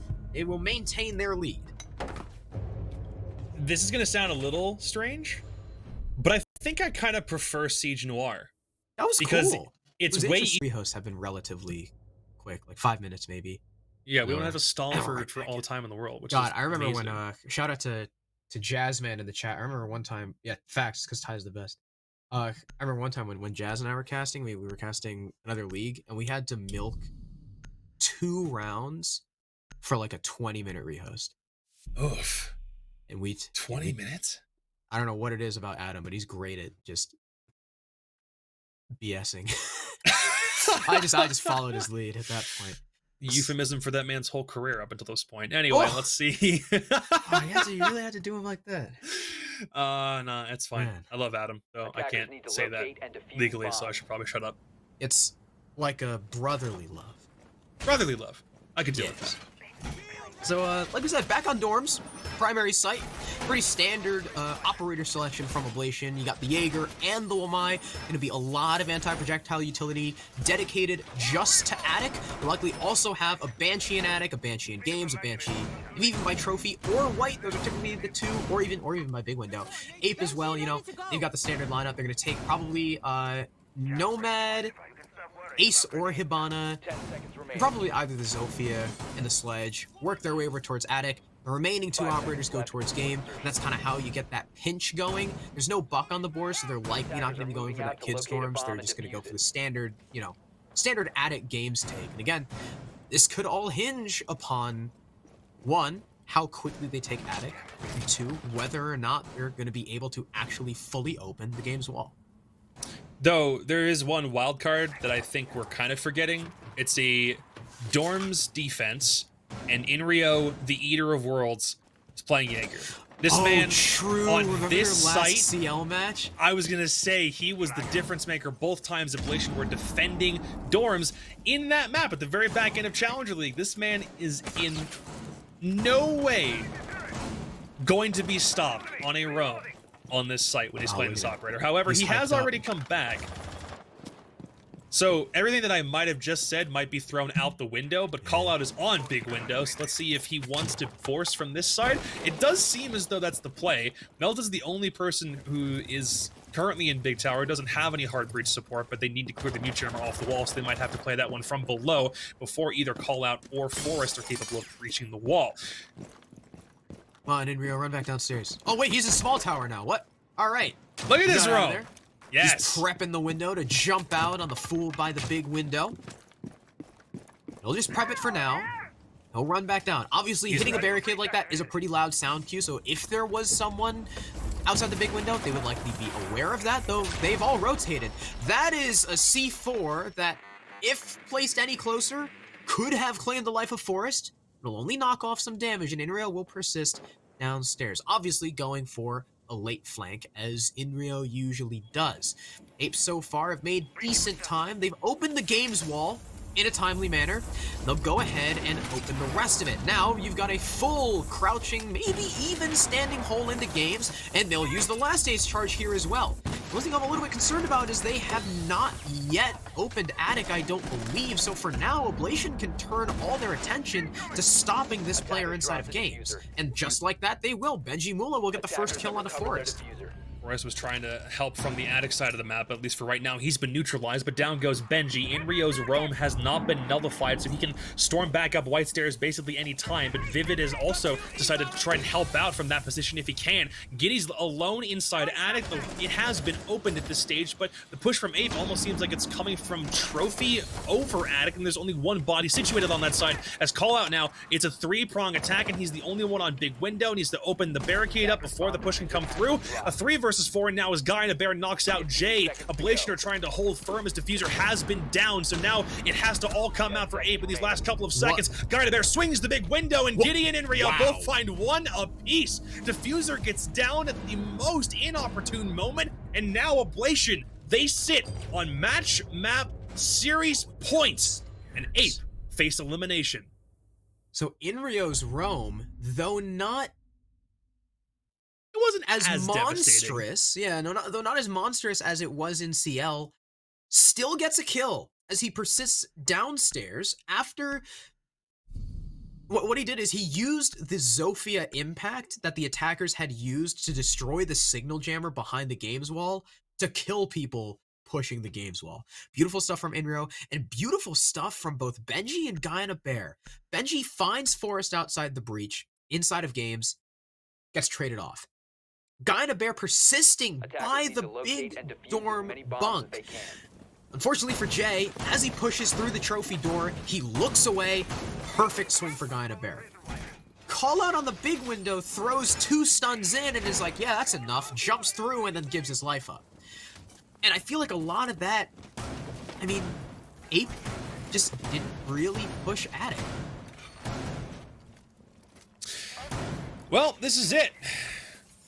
Oblation now have 3 chances to shut down Ape, and Ape are on their last legs.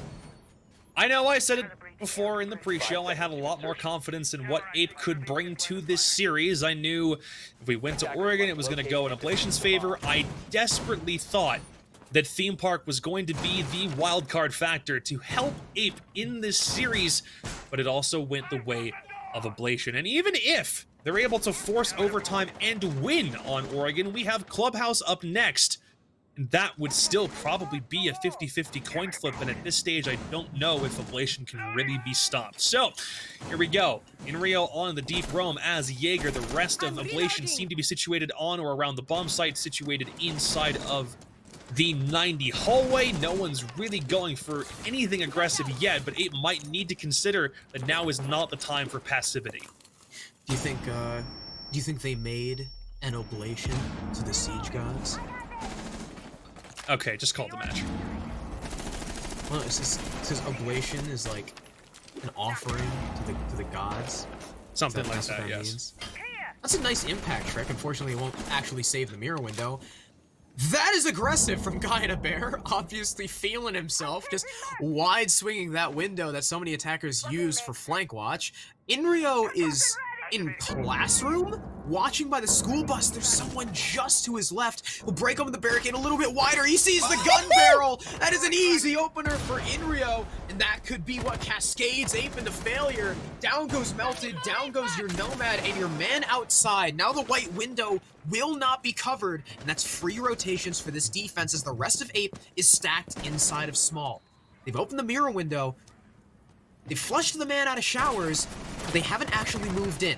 The Hibana call-out luckily will catch Guy and a Bear, not allowing him to rotate all the way through, but Inrio is yet again on the classroom window. This could be his second kill as the rest of Oblation continues to stall out these players in small. Callout was trying to put his crosshair on the window for this entire round after the kill onto Melted, but he's not able to always look that way. There isn't pressure from any other part of the map as it's all inside small, but even the players on that part of the map are beginning to lose their lives as Yaga gets taken out of the equation. Inrio, another kill. There he is inside classroom. That's 2 kills just sitting on one window, and now it's all on Jay and Forrest in a 2 versus 5 with no positional advantage aside from showers. 1 kill as Jay knocks out Benji. He has to find another one, but it's all up to him and Oblation. Ape stick together and die together. The Animal Kingdom no longer has a chance in the Cyber Athlete Championship Series, and Oblation's date with Wichita Oblivion is set in stone. Ooh, good quit. Thank you. I like that. I like the spin on Ape Together Strong. That was a good one. I was trying to find something that I could say at the back end of that one, and I thought,